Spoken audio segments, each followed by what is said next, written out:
0 to 60 can define a performance car, but it's the fastest 60 to 0 that's the aim of Tarok's brakes. From road cars to race cars, circuits, special stages, or the autostrada, nothing reduces speed like Tarok's brakes. Italy gave the world the art of Da Vinci and Michelangelo. Tarok's has given drivers the art of stopping. For more information and to acquire your own masterpiece, visit tarox.co.uk.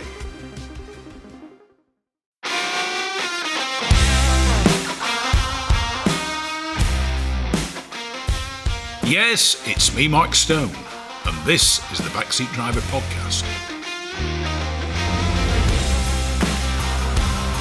It's the fastest, it's the friendliest, and it's for all the family. The Gas Shocks 116 Trophy and 120 Coupe Cup are the fastest growing race series in the UK, taking in 6 one-hour races and 8 sprints at all the top circuits.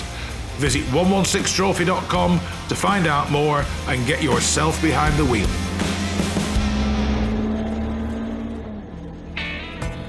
From a pot of tea to TT motorbikes. From a classic English breakfast to a full serving of classic cars. Bridge House Tea Rooms is the Northwest premier classic car meeting location for cars, bikes, tractors and owners clubs.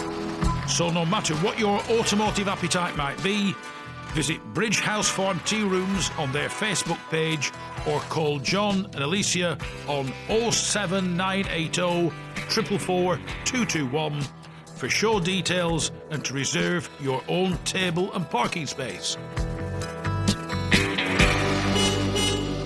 I'm here at Bridge House Tea Rooms with the man himself, John Wright, celebrating the 50th. 50th what? 50th Classic Car Night since 2015. I mean, it's some going, is that, isn't it? It's not bad, is it? No. I think everybody enjoys it. 6 a year, and of course, then we do spin-off events and weekends. I was going to say, how many events do you have a year? We average at the moment about 48. Right, and a lot of it's for Northwest Air Ambulance. Yeah, we do the 2 charities, the Northwest Air Ambulance charity and the Northwest Blood Banks, and together they work together now because the Air Ambulance carry the blood, so it's a good combination. How many cars have we got here tonight? We have got... He's looking at his counter if you wonder why there's silence. 462. Right. And there's a launch of some variety, isn't there? What, sorry? There's a launch. We've got on here Richard's self-build kit car. Right. Is it a one-off or will there be more? What's the plan with this being sat here? I'm not sure, to be. Richard's about. He'll tell you all about it. It's chaos.com. And yeah, it's quite an impressive piece of kit, isn't it? Now, all your events start at 2 o'clock in an afternoon, don't they? We do, but people turn up at 1.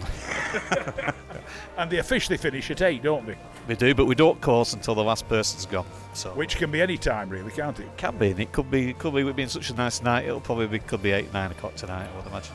Now, your partner Alicia, which I'm hoping to talk to later on, I will have a chat with her. I mean, how does she go on at these events?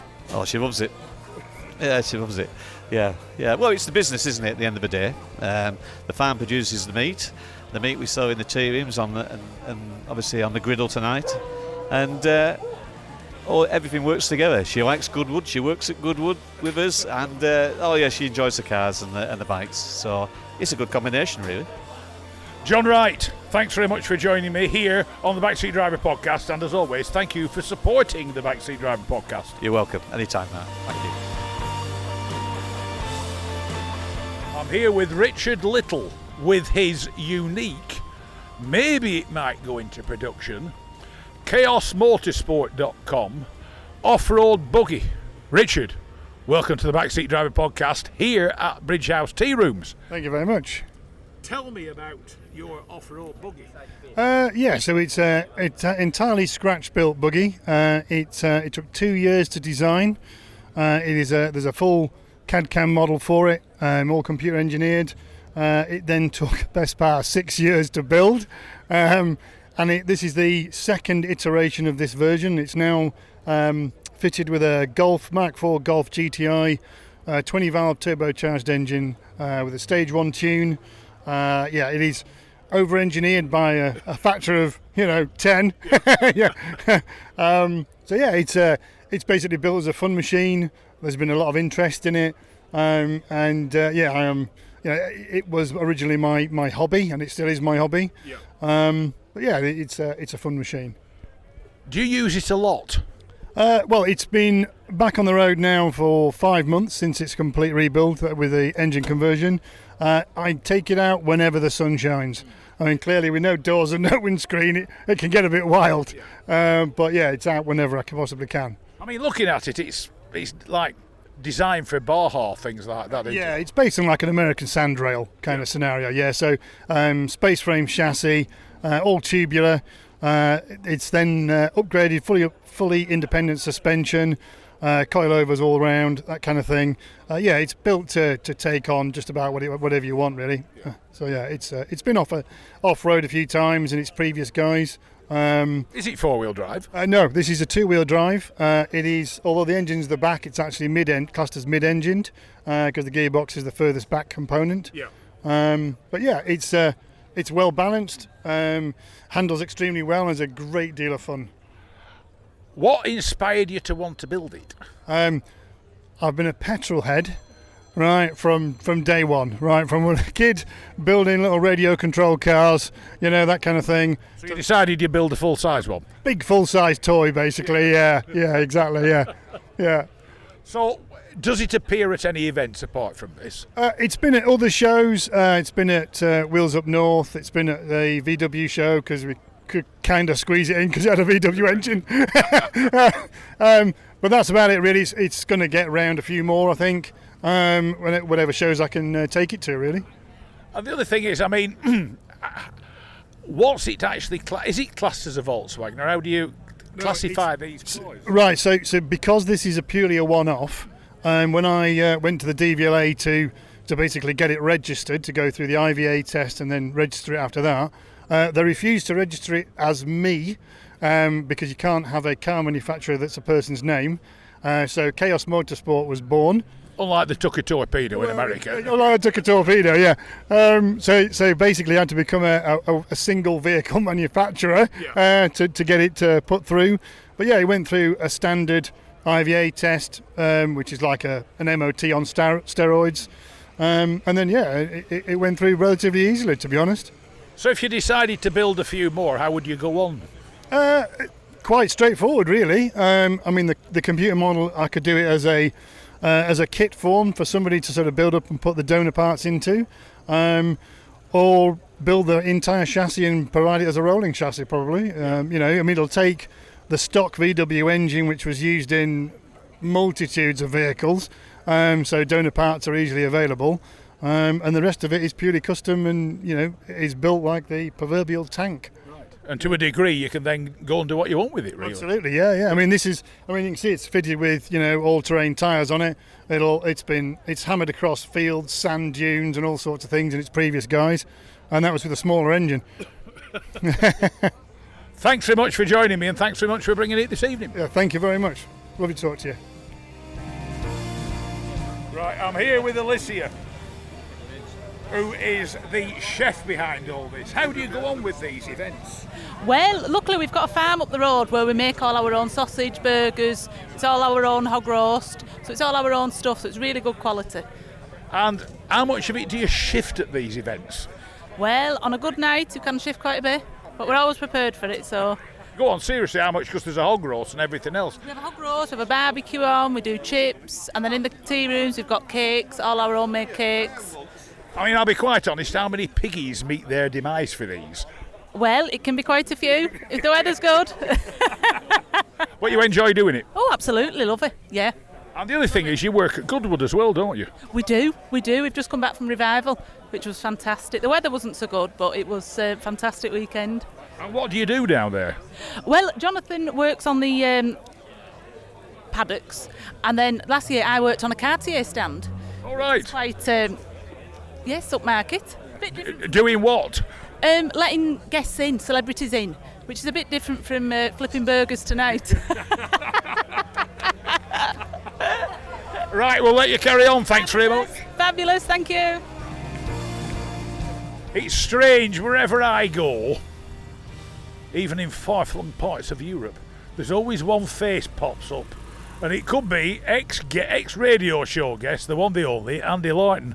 Andy, welcome to the Bridge House Tea Rooms again. How are you doing, Mark? You well? Well, we're bearing up under the general strain of it all. Absolutely. It's been a good afternoon, hasn't it? Yeah. I mean, John and Alicia do a phenomenal job here, don't they? It's amazing, isn't it? Absolutely amazing. The effort they put into it, and yeah, it's just built up over the years, hasn't it? I mean, he now builds it as like the Northwest Premier classic car, modern car, motorsport car, motorbike and everything else venue.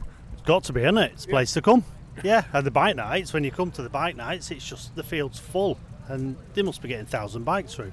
Yeah. It's just incredible. You don't get that anywhere else, do you? No, and it's a nice place, isn't it? Good atmosphere, good food.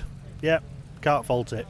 And this is the last one of the year, but I think there's 1 or 2 more events to happen. Yeah, there's usually something going on. I think there's a tractor event coming up, isn't there, one Sunday? Usually a few little bits and pieces happening at weekends, club runs and such like. So, and you tend to come to everyone, don't you? I try my best, work permitting, yeah. So, and you do the bike ones, the ones that come over the moors? We do them all, yeah. It's just trying to get free burgers out of him, that's all. I must try that myself. Andy Lawton, thanks very much for joining me yet again. You're welcome, mate, anytime. Here at Bridge House Tea Rooms with the one, the only, Mr. Rally himself, Gary G. Gary, welcome to the Backseat Driver podcast. Thank you very much. Nice. We notice you've brought another one of your famous rally cars. Yeah, this is my second Lotus Sunbeam out of a collection of 3 Lotus Sunbeams. It's one that we don't use really. It was assembled by Jim Little and myself during COVID, using the original safety devices shell that he had left over from back in the day. And we've built it as an exact replica of Tony Pond and Ian Grinrod's car. Because that original car seems to have disappeared. We don't know where it's gone. I think the owners club think it's been destroyed. So, and because Ian Grinrod was my co-driver up until last year when he retired, we decided to do it, as a bit of a tribute to them. So it's an exact copy. It's even got the works number plate on, with just 1 letter difference. Yeah. Because back in the day you could buy number plates back in the day, so we bought quite a number of Coventry number plates which we use on the Sunbeams. So it's a nice thing. It's brand new. It doesn't come out. It stays under a cover in a heated garage. Will it get used? This one probably not. It's too nice to use. It's gravel spec. My tarmac car, the left-hand drive tarmac car, I use that quite a lot. I do all these legend events in Europe now. Yeah. Some people call it gentleman rallying. I was just explaining to Ernie Lawton there that now we're all getting on a bit. Yes. This gentleman rallying is, in Europe, probably bigger than the World Rally Championship. I did, from 2000 to 2008, 6 Tour Hotels, Eiffel Rally, Rally Paris, Rally France, yeah. Rally Deutschland, various others. And it's like if you look at the current or this year's Monte Carlo Historique, the proper one, the modern one, got 70 entrants. Yeah. The historic gets just short of 300. Yeah, that's right. And I've just come back from the Eiffel Rally in Germany this year. Treated myself for my 65th birthday, and but I organise the UK cars to go to a rally in Spain called the Rally Hosneo. Happens every year. They get over 250 cars. You've got everything from the early Volvo Amazons and Ilman Imps and Minis right up to the first generation WRC cars. Yeah. And it's immensely popular. Over 200 cars. And I mean, they do a thing for charity. They open the service park up to the public and they charge €1 per person to get in every single day. And over the 4-day period, they took €57,000 for charity this year. And that's the popularity of the event. And the other thing is, the historics, and I've said this many times on my radio show, people can relate to historic rally cars because they look like cars they recognise. Back in the day, you could see your Sunbeam come past and you could go to the local roots dealer and see more or less the same thing sat inside. OK, it wasn't quite the same thing, but you could buy a Sunbeam Lotus and you could pretend to be Tony Pons. Now you look at them and they're just a space frame, in my opinion, a computer game. Well, unfortunately, we live in a time that's moving very, very, very fast, and the young kids nowadays, they're on these PlayStations and they see Colin McRae Dirt and all this, and you've got the Subarus and now these new Fiestas and Hyundais and Toyotas. They all look the same. Yeah. They all sound the same. They do exactly the same thing when they're going round a corner. They're on the same line.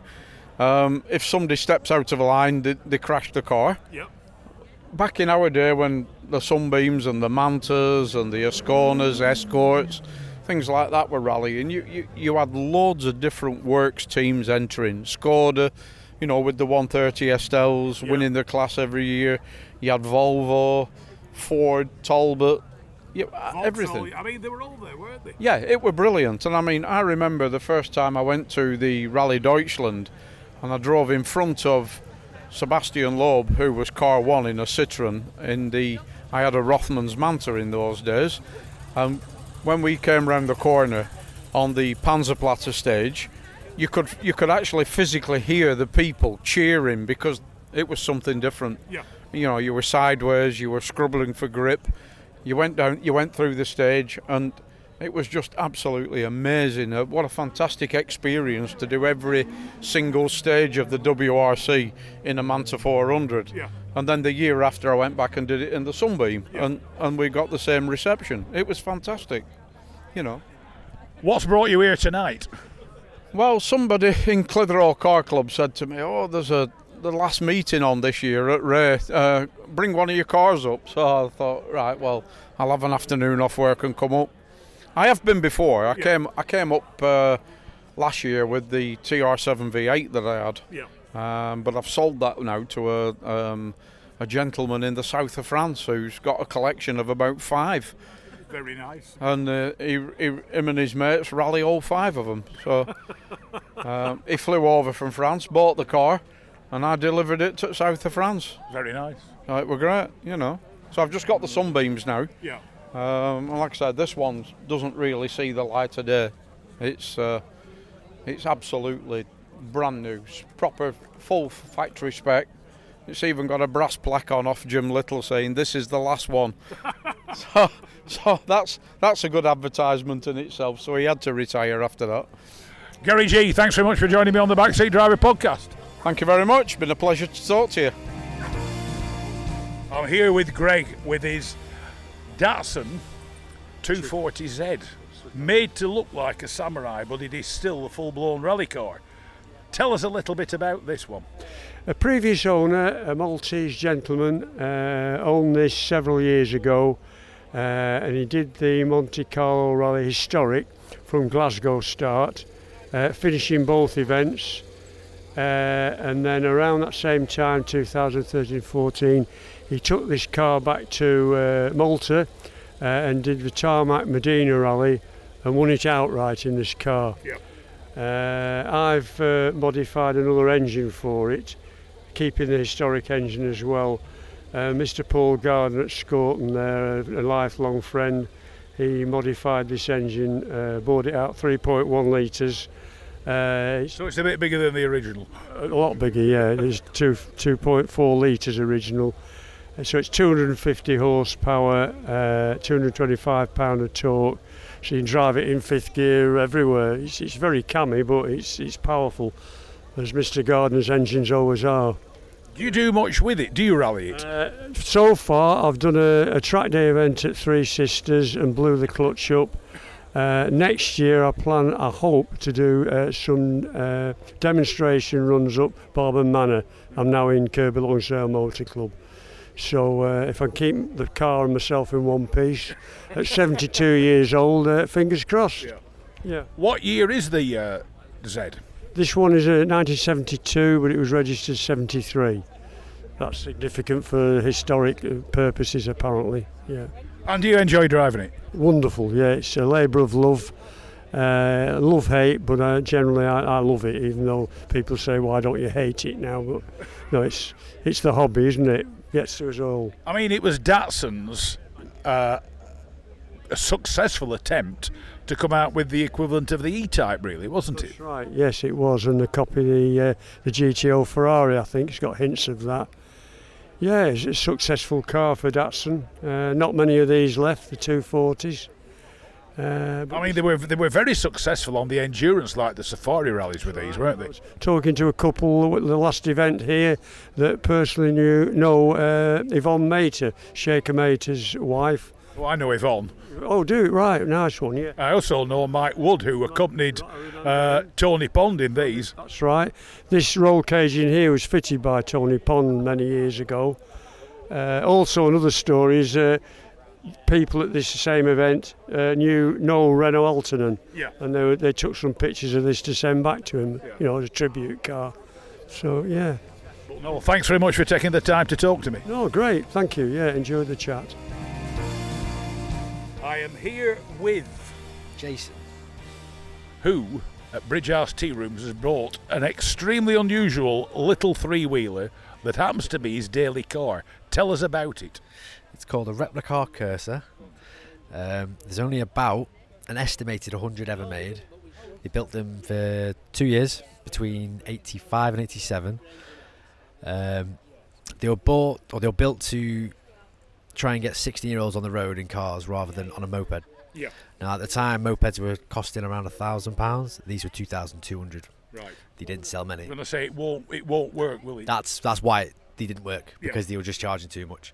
I mean, basically, where were they built? Were they built in England? Built in Kent by Replicar. Now, the Replicar used to build, they were Ferraris, Bugattis, like replica shells and stuff, and then they thought they'd have a go at themselves and play with it, and this is what they turned up with. So, what power is this little thing?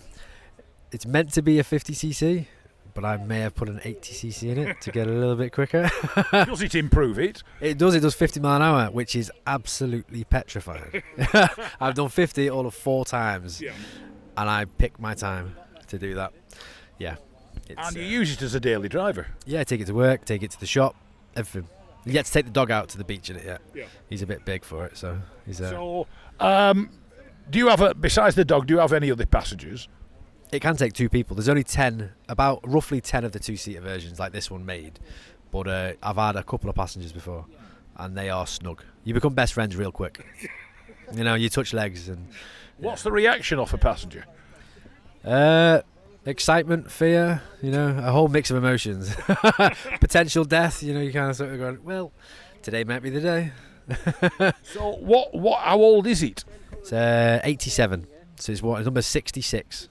There's obviously the 100 made, so it's actually chassis number 66, so 30, is it 34 years old, 35 years old, I think. Right. And what made you want to buy it? It's quirky. Why would you not? I mean, I just sort of thought, yep, man, and I went and sort of bought it straight away. I could sell it now on the phone if I wanted to, because I was fighting people to get there quick. I was lucky it was in Liverpool, so I could go and pick it up real quick. You know, it was, yeah. If I waited a day, I'd have lost it. You know. Yeah. So it was worth the purchase. Definitely. But no, thanks for chatting about the Cursor, a truly unusual car that appeals to proper motorists. There he is. It is. If you smile, I'm smiling. Everybody smiles at it. So, what else can you ask for out of a car? That's great. Thanks very much. Thank you. Here at Bridge House with John Rada and his now very rare Saab Turbo Carlson. How long have you owned it? It's about 26 years now. I've had it. Bought it from a Saab dealer in London, in Ealing, and it's been off the road now. Well, I ran it for about 16 years, and it's been off the road for the last 10. And my son here, basically, we got it all back together because it came off the road for a rust problem, and then of course it went into everything. So it's had the full works done, and here it is again. But it was our everyday family car for 15 years odd, wasn't it? So I mean, you just don't see many of these anymore, do you? not at all, no. They're not, few and far between. They are the most sought after 900 now out of all the models, yeah. And this is from the era when Saab turbos were a little bit vicious at times. It definitely is, yeah. It's sort of all or nothing. That's how it drives, but it's really good to drive, really fun. Yeah. It is quick, isn't it? But in a different way, it just handles well. It's just, isn't it? It's just really good. Because I mean, really, the Saab Turbo was the first of the turboed cars, weren't It they? was, yeah. So it started off with the 99 Turbo, then obviously progressed to 900s, and yeah, the Carlson was like the ultimate, I suppose. Everyone wanted a T16 Carlson. Named after the Eric, the famous rally driver. Yeah, we have met him a few times. He signed the sun visor on it when we met him, so he sat in it, isn't he? And yeah, so we met Eric Carlson quite a few times. The car's been over to Sweden. We took it to Sweden, back to the Saab factory. So yeah, we've been at a lot of places in it. Thanks very much for bringing it to the back to the Bridge House tea room. No, it's been a pleasure. Enjoyed it. It's always good to come here. Thank you. Thank you. Well, there we are. Another successful gathering of classic and interesting cars here at Bridge House Tea Rooms, and just a few interviews for the Backstreet Driver podcast. We could have spoken to hundreds of people, but literally it will take not all evening, all week to get round them all and have a chat. So this has just been a sample of some of the people and some of the cars here. So until next week's Backstreet Driver podcast, as always, it's me, Mark Stone, saying be good, take care, ta-ta, as all the best French divas always say. Ciao, ciao.